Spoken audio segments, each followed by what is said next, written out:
Okay, I've had some requests for my mother's tomato sauce recipe.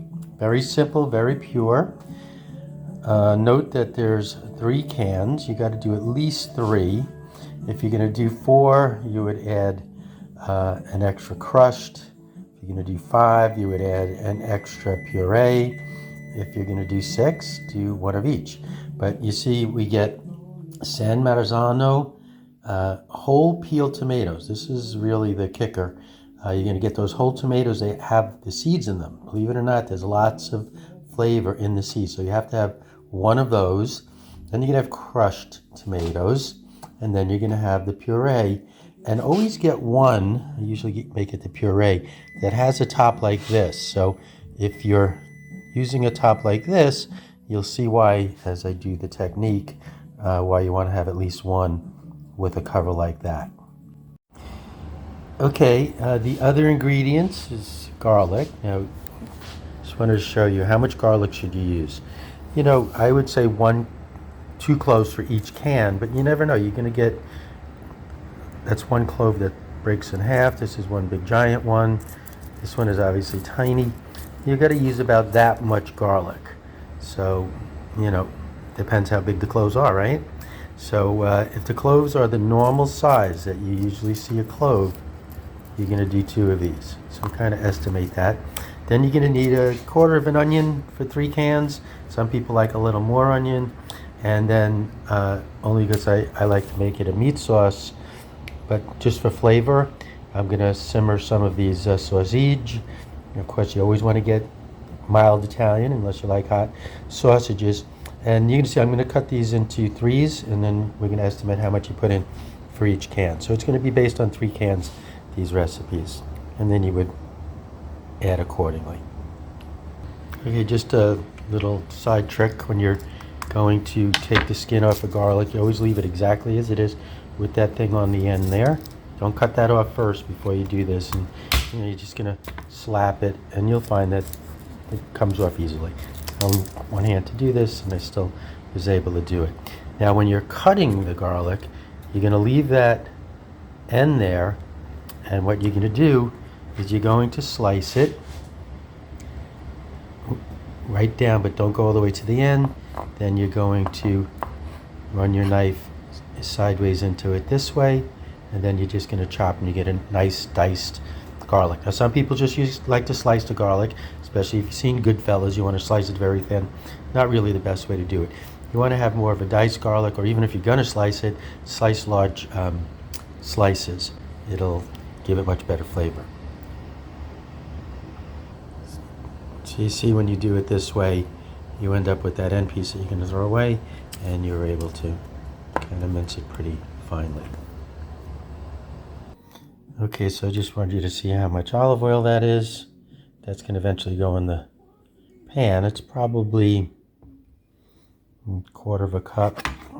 It's 5 tablespoons. So I'm going to take this garlic. See, it's a pretty good amount of garlic. You might not want as much garlic as I do, but that's those cloves cut up. And I'm just going to soak it in that olive oil while I'm cutting the onion. Okay, so you can see this is just soaking in there, and then we're going to cut the onion. This is might be a Valdez onion, but you should want to get a sweet onion, but just a regular yellow onion is perfectly fine. And now once again, when you cut this, you're going to always leave the thing that connects it all here, and you're going to just slice into it this way. Then you'll slice, once you do that, you're going to cut it at an angle, get it all kind of, and then you're going to dice the onion. Some people, again, like it sliced. That's how my mother made it, but I prefer big dice. Just wanted to show you that. So you can see this is all still attached to that stem, but I've kind of cut into it. Pieces are falling off because I'm doing this, but normally they would stay. I also want to remind you to take off any of the outer skin. Make sure you're in the pure whiteness of the onion. That's the sweetest. So as you can tell, I always eyeball this, but I figured, let me check out and see how much of that was the onion that I chopped, and it turned out to be exactly a half a cup. So half a cup of onion, you probably have a quarter of a cup or even less of garlic, and that's soaking the olive oil. That is a big debate over whether you should start the onion first or the garlic first. I always start the garlic first, very, very low. As a matter of fact, I put it in here because it's starting to, you know, get where it needs to be. And I actually just pour that in there into the pot. Oh, by the way, you want a big pot. So this you could use this for really up to 6 cans, this size pot. But this has been in the family since my father and mother got married, so it's very special to me. So I'm just going to let that sit, and now I'm turning the heat on. And I'm turning it on to medium, like 4 on my thing, but medium. I'm just going to wait until this actually starts bubbling a little. When it just start to see that it's starting to fry the garlic, that's when you want to stop it. Throw in the onions, then let that all cook together, and I'll show you the onions later till it gets translucent. It's probably a little better. I turn the light on. So you can see it's bubbling a little here, but you want to stop it from frying. You want to turn the heat down. Turn it down a bit, even as far as low, because now it's doing what you want it to do. You don't need it to be any hotter than that. Okay, now I'm going to throw in the onion. Can't even begin to tell you how that just reminds me of Sunday morning. We would all wake up and Mom had already started cooking the onions and garlic, and it filled the kitchen and pretty much the whole house. Because she would usually be making 3 times this much, and maybe 2 or 3 pots, because the whole family came over for Sunday dinner back then. Okay, so we're going to turn this up again and get that frying going now with the, but again, only up to medium high until you see it simmering it. Now, while you're doing that, you're going to be working on your sausage. Just so you know, that garlic was only in there, it was probably less than a minute, and now we're going to cook this for probably somewhere around 2 minutes. And we're watching for that to get translucent. And you could add olive oil. I try to keep the olive oil at a minimum, but some people really smother it in there. You want to make sure all the onion is covered. As you can see, this is mostly technique. There's only, what, 5 ingredients? So, all right, so let's turn that down again a little. It's doing what we need it to do. And we want to just get it low. And you do not want to brown the onions. Anybody tells you to brown the onions, it's going to bring out some of the harshness in the onion. You want to just let it, I wouldn't even call it simmer. I'd say get heated in the oil. All right, we're just going to keep, if you could hear it, sometimes I listen for the sound. You still hear it's bubbling, but it's not frying. Okay, onto the sausage. Okay, so you never know what size links you're going to get. These are, well, here's my hand. You know, so these are pretty big. Used to get sausage links that were this big, and I would say just put, you know, two halves of or sausage for each can. But that's going to be too much for this. And by the way, if you leave out the sausage completely, you will have a pure tomato sauce, which is what my mother used to make without any meat. And then she'd make a meat sauce on Sunday, which had not only sausage, but a lot of other meats in it as well. It would be called technically a ragu sauce. So what we're going to do is we're going to cut this into 3 pieces, because what you want is pieces about that big for when you're cooking it. Okay, so let me do that. Okay, so what you're going to see is that I cut them into pieces this long, regardless of how long each one was. So what is it, about 1.5 inches? And you're going to put 3 of these for each can of sauce. So you see it left lots of sausage left over. I still have 2 that I haven't cut at all. You want to try to use the middle pieces rather than the ends, because now we're going to cook this in the oil and the onions until they get brown. They're not going to cook completely. They're going to be partially cooked, and then you'll cook the rest, cook them in the sauce. Okay, so we're just going to go here and throw that in. And oh, does that smell delicious? Now again, you're going to turn the heat up again. Hear it? Hear the difference? Just listen to that sound. And you're just going to cook this up till they're brown. Okay, so you can see I've opened the 2 cans with the pull tabs that they have, which I love.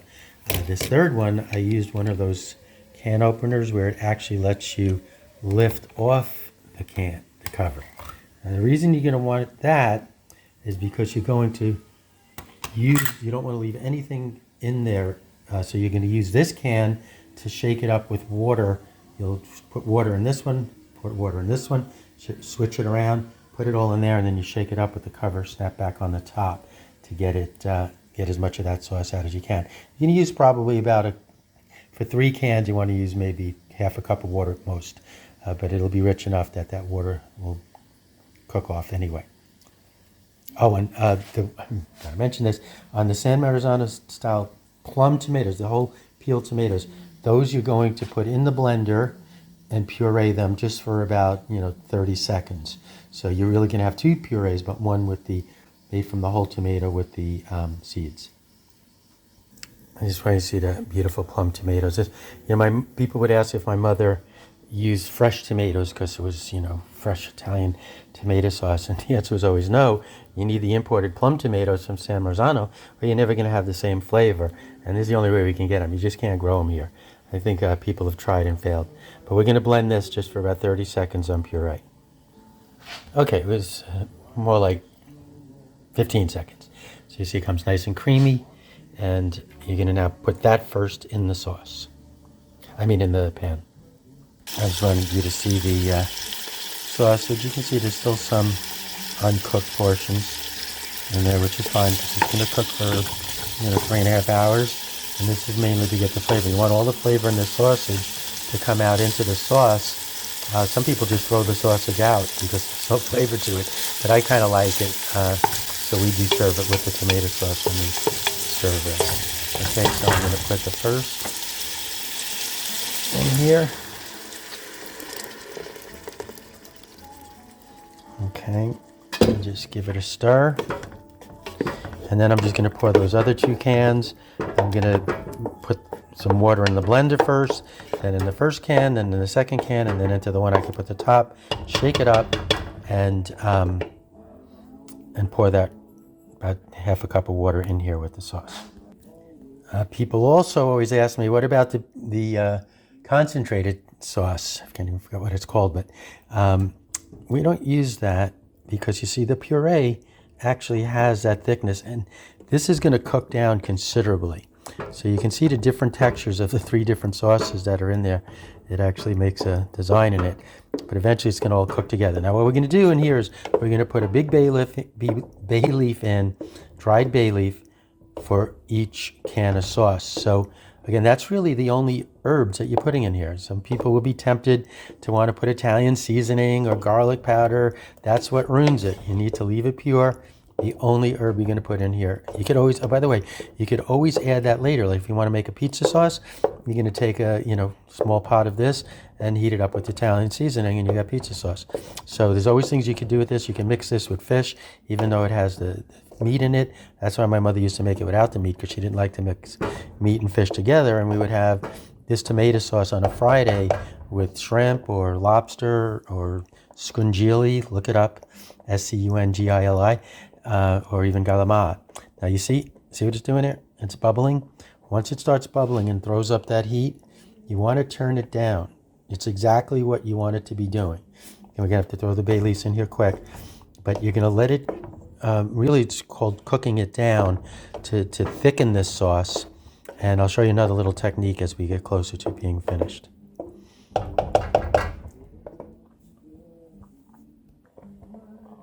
So I could find 3 big bay leaves, so that's why I'm using 4, but I love to stick them in here like that and just put them down. It really doesn't matter. It's going to cook. Those are going to stay hard. They don't actually get soft even after cooking for over 2 hours, and then you'll take them out. Although we used to love to leave them because people would find the leaves in there and they would question us, and we could tell them that's the only herbs in there.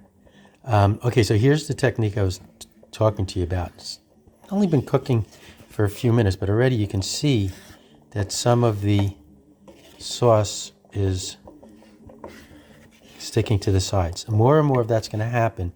That's why you have to stir the sauce. If you ever saw, again, the movie Goodfellas, they talk about stirring the sauce and how important it is. You got to constantly stir it, make sure on the bottom it's not sticking. But I'll set a timer and I'll stir it every 10 minutes. And you'll see as this reduces, it's going to get thicker and thicker on the side. And that's why we don't have to use the concentrated tomatoes, because this becomes an intricate part of the taste and the thickness of the sauce, scraping those things off the sides into the cooking sauce. I forgot to show you how to do the water. So first I put water in here and shook it up. Then I poured that in here and swished it around. Then I poured it here and swished it around. And the last one you want to use is that you're going to cover, if you can, is the puree. You can use that one that has that cover on top. And you're going to put all of the tomato sauce that was left in those cans and even on the cover, because this is the thickest kind of the three. You put the cover on there, and now you could shake that up and pour it right into the sauce. You can see how much water that is. Not much. Maybe half a cup. Okay, I want to show you this too. So you see that bubbling? You got to make sure that's happening, and you sometimes have to adjust the heat, especially if you're using electric heater, and it's going to depend on temperature in the room and everything. So you want to make sure it's been bubbling like that for a good 10 minutes, and then that's when you're going to give it the stir. But after it's been cooking for maybe, I don't know how long we've been cooking it, maybe 5 minutes, 10 minutes at this point, that's when you're going to add the sugar. Yes, pure white sugar. I do not put sugar in my coffee. I don't use any of this sugar except for when I'm making tomato sauce. You're going to put, don't cringe, a tablespoon of sugar for each one. And I always throw an extra, maybe half a tablespoon in, but you'll want to taste it as you go.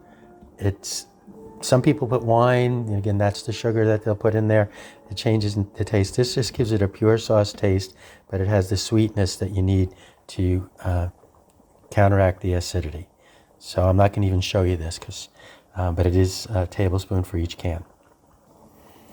So I will usually put this sugar and just kind of let it melt into the sauce like that. That's my extra half a tablespoon. But again, you see, if it's starting to bubble a little too much and a little too fast, you want to turn the heat down. I'm right about at medium heat.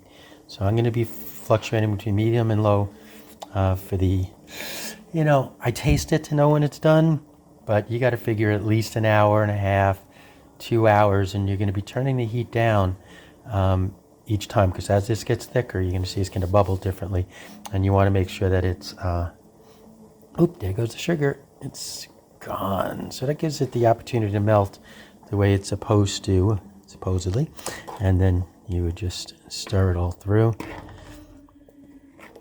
Oh, I wish you could smell this, but hopefully you'll smell it yourself and you'll see. All right, we'll be back in about an hour. And again, I'm going to be through that hour. I'm going to be scraping this off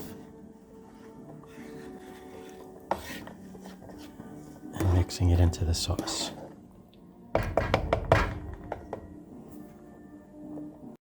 Okay, so you're going to see, I let it go a little bit too long.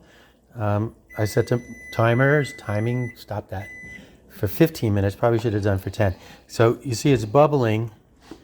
You want to stir it and then maybe turn down the heat a little bit. You see those volcanic kind of bubbles are going to get more and more intense, and you turn the heat out. See, I can't even scrape this with one hand. I'm going to need two hands to scrape that off and get it in there. And tomato paste, that's the term I couldn't think of. This is why we don't use tomato paste, because we're getting the thick. If you ate that, it is so delicious. But you mix it in with the sauce to get a nice thickness and flavor in the sauce. Okay, so we're coming up on the end. It's been about an hour and a half. You can see how much thicker it is, and just going to scrape all of this in and get it all mixed in. And then you just let it sit on the stove to cool. Get it down to, you obviously if you're going to eat something with it that night, put that aside. But then it's great to freeze. I freeze it in, single or double serving containers. Try to get a sausage in each of them. And freezes well, and you would just defrost it by, give it a zap in the microwave and then put it in a pot at a low heat and get it up to the temperature you want it. Ooh, it just even smells so good. But that's how I make the tomato sauce. I hope you enjoy it. If you make my naked eggplant, You could use this for the eggplant parmesan. I'm going to do a video of meatballs because putting meatballs in the sauce gives it a whole different thing. And then you have these great meatballs with the tangy tomato sauce. But thanks for watching. Bye.